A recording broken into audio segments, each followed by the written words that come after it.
into a mirror, like looking into a mirror for my father. They tell me my Aunt Evelyn told me that his anger was silent and intense like an oncoming storm, but they burst forth violently at my mother and older brothers and sisters, destroying everything in his path. My Aunt Evelyn told me that while trying to save her life, one day my mother picked up a pair of pinking shears and stabbed him in the chest, nearly killing him. But I never saw him again,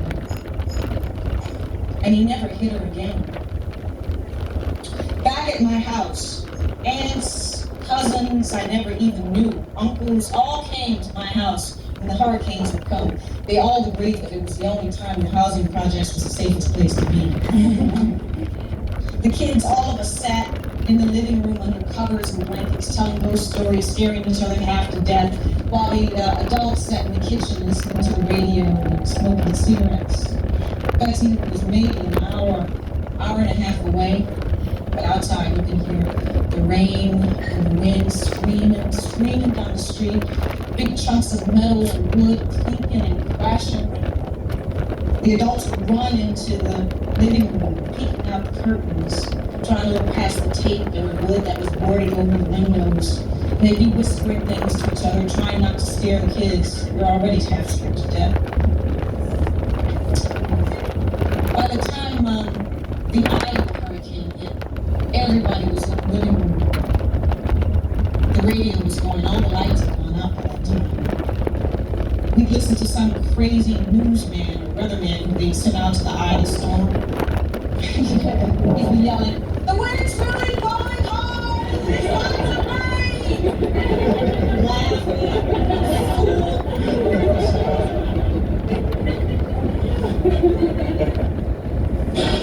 By the time Betsy had come and gone, I'd fallen asleep, thank God. We walked out the next morning. The first thing I thought was that it looked like a war, except minus the bodies. Trees had been snapped in half and cars turned over and dragged down the street. On TV, we watched families and kids who were stranded on the top of their houses because the water had risen so high. But we were safe. Brown doggies are out. Got a whole bunch of them running across the road. Just like I was safe from my father's brutality. I never saw the worst of my father's violence. I saw a man who was kind to me and affectionate. I saw a man who would sit me on his knee and sing, "All you want for Christmas is 2 front teeth." A man who had taken me with him to take my mother to me. And my mother, in her clean white uniform, would get out of the truck to go to the house that she had to clean. And she'd walk towards the door, and the door would open, and these 2 little white kids would run out, their arms stretched, running to her. They'd grab her around her knees, and she'd bend down and grab them. And oh, God, the pain and jealousy and hatred I felt for those 2 kids and my mother, God. And my father's hand resting on my shoulder and on my knee. And he knew how I felt.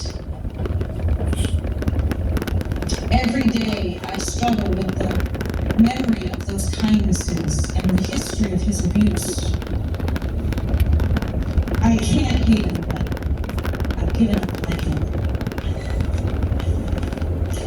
My father planted trees and flowers for the city of New Orleans, on city-owned land.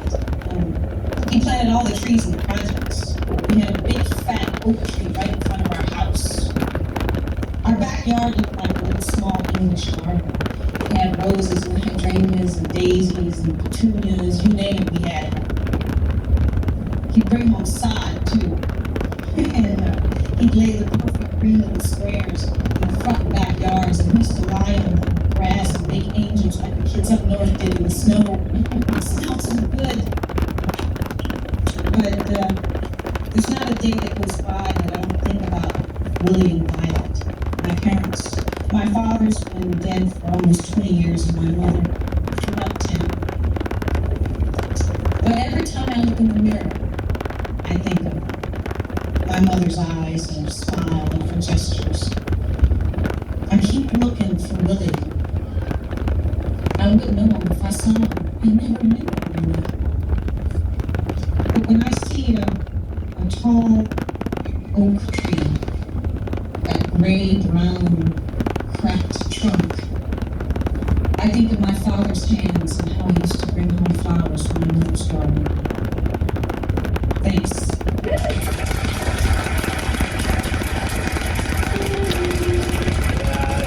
Kim Sykes is a writer, actress, and painter living in New York City.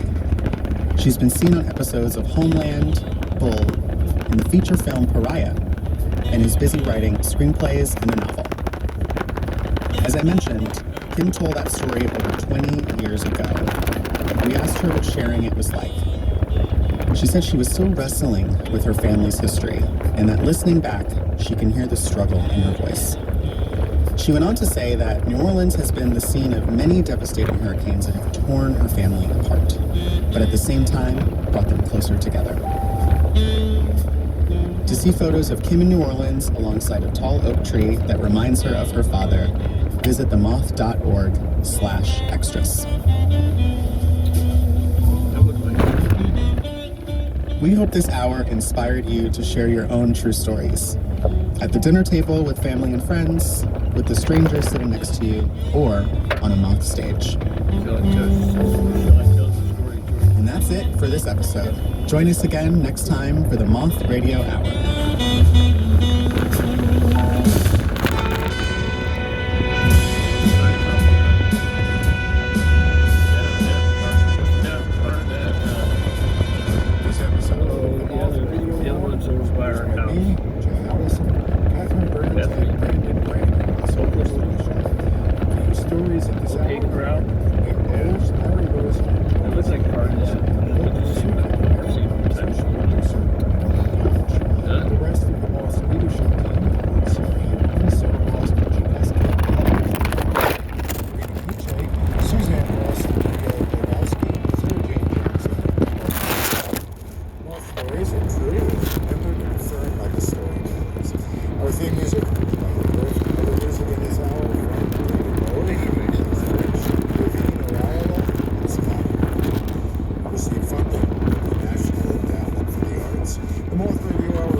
For more about our podcast information, I saw the four out there. Story, everything else. There's really any Antelope.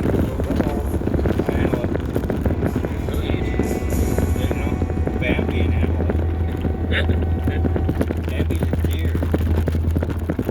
Wow, look at all these antelopes up there.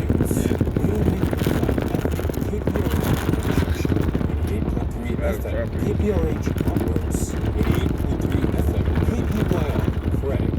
CPR. Yeah, the Adams were the first one I saw kind of had the same kind of markings like our, what's his name? Teenage Falcon Sierra.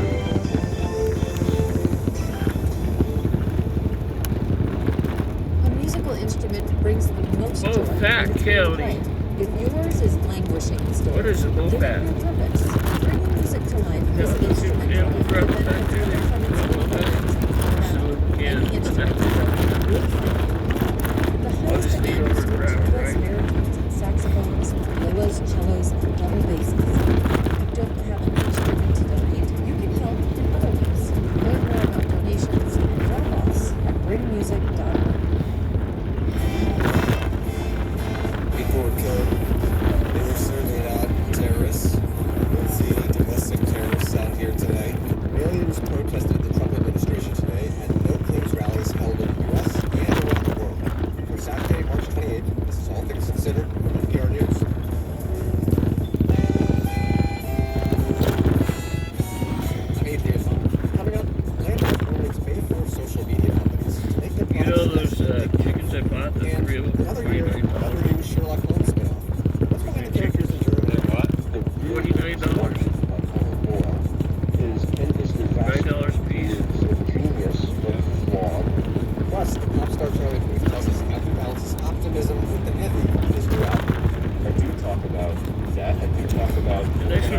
It's not going to look up.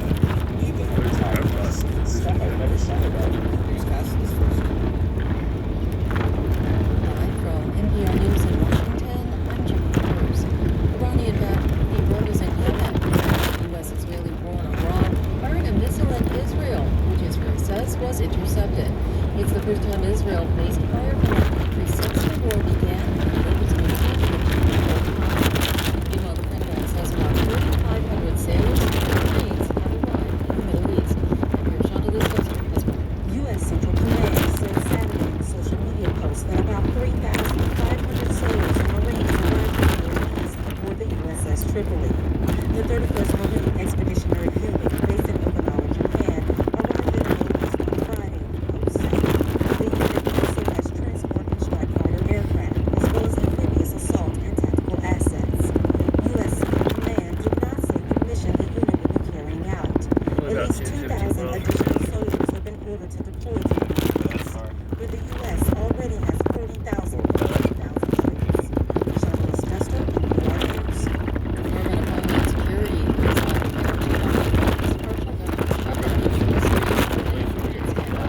and here's Claudia Newsom. Yeah. The DHS budget measures stand in the Senate for weeks as Democrats demanded immigration enforcement reforms in exchange for their votes to approve funding. The chamber filing voted for years after Republicans agreed to approve funding for most of the You're agency off aside tonight, from some right? components Yes. that include ICE and Border Patrol. House Speaker Mike Johnson dismissed the Senate measure as a quote joke. Instead, the House passed a measure to temporarily extend funding in full to the Department of Homeland Security through late May. The ongoing shutdown at DHS continues with no hearing in sight. Lawmakers have already left Washington for a planned 2-week recess. Claudia Newsom, NPR News. No King's protests against President Trump and his policies, war on Iran, immigration, voting rights, and the rising cost of living are taking place around the country today. Organizers say more than 3,000 rallies are being held and millions of people are expected to attend. Sarah Ferguson, Minnesota Public Radio, has more from a massive in St. Paul. There's been a lot of cheering as people, especially non-Minnesotans, have lifted up the people of Minnesota for the way that they've reacted to Operation Metro Surge and really encouraged others around the country who are watching to take steps to follow up on what this has done. There's one another trying to support their neighbors and just a lot of cheers here as some of the speakers say that the country does not want a king and they want to make sure that the people are empowered. Sarah Ferguson reporting. You're listening to NPR News. The University of Mississippi this week launched a first-of-its-kind research center focused on the risks of sports gambling. NPR's Windsor Johnston reports that it has expanded nationwide since a 2018 Supreme Court decision found a federal ban. Experts say sports betting has become easier than ever, with mobile apps allowing users to place wagers anytime, anywhere.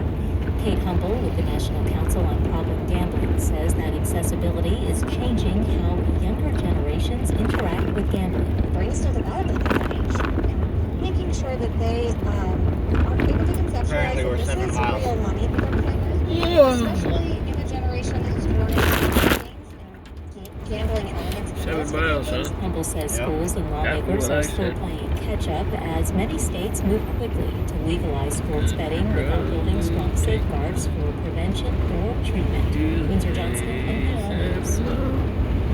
French police say they have one suspect in custody.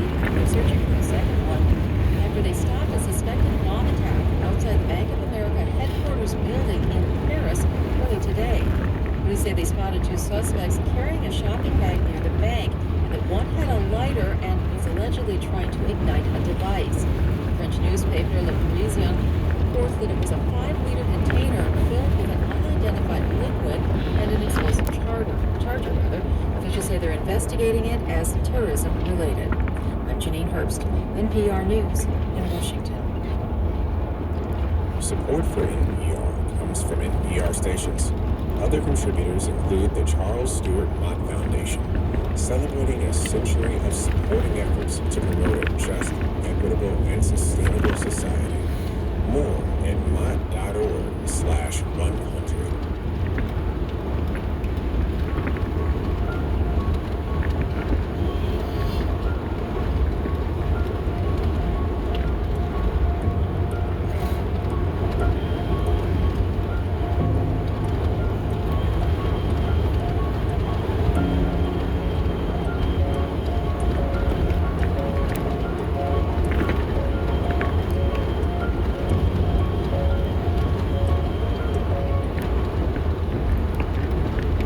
This is All Things Considered from NPR News. I'm Adrian Mott. Around the country today, thousands of protests took place against the Trump administration. It was the third No Kings protest since President Trump took office. Protesters say the nationwide day of demonstrations is meant to show action and provide inspiration for those on the political fence. Protesters like Dan Barbaro, who lives in North Fort Myers, Florida. To have a proper democracy, we need everyone's vote. So hopefully people seeing folks like us out here realize the only way things can change is if you have your voice. The demonstrations covered a wide range of issues, including the immigration surge in Minnesota that left 2 U.S. citizens dead earlier this week. For that reason, national organizers named the protest at the Minnesota State Capitol in St. Paul as its flagship demonstration.